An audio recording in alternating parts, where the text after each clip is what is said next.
প্রিয় দর্শক, আসসালামু আলাইকুম। আশা করি আপনার সকলে আল্লাহর রহমতে অনেক ভালো আছেন। তো বন্ধুরা, আমি আজকে আপনাদের মাঝে কিন্তু আরও একটি মহা ঔষধি গাছ নিয়ে হাজির হয়েছি। তো বন্ধুরা, আপনারা কিন্তু ভিডিওতে ঔষধি গাছগুলো দেখতেই পাচ্ছেন।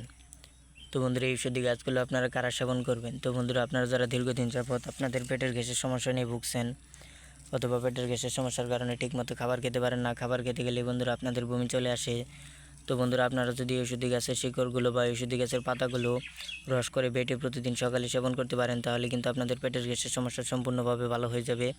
আপনারা কিন্তু ঠিকমতো খাবার খেতে পারবেন, খাবারের রুচি অনেকটাই বেড়ে যাবে। আপনাদের কিন্তু হজম শক্তি যদি কমে গিয়ে থাকে, তাহলে বন্ধুরা তাদের জন্য আজকের এই মহাঔষধি গাছটি, আপনারা যদি ঔষধি গাছগুলোর পাতাগুলো রস করে বেটে প্রতিদিন সেবন করতে পারেন, তাহলে কিন্তু আপনাদের হজম শক্তি আগের থেকে তুলনায় অনেক বেশি করে দেবে। তো বন্ধুরা, আপনারা কিন্তু ঔষধি গাছগুলো রাস্তাঘাট, পতিতক্ষেত্র অথবা বন জঙ্গলের আশেপাশে পেয়ে যাবেন।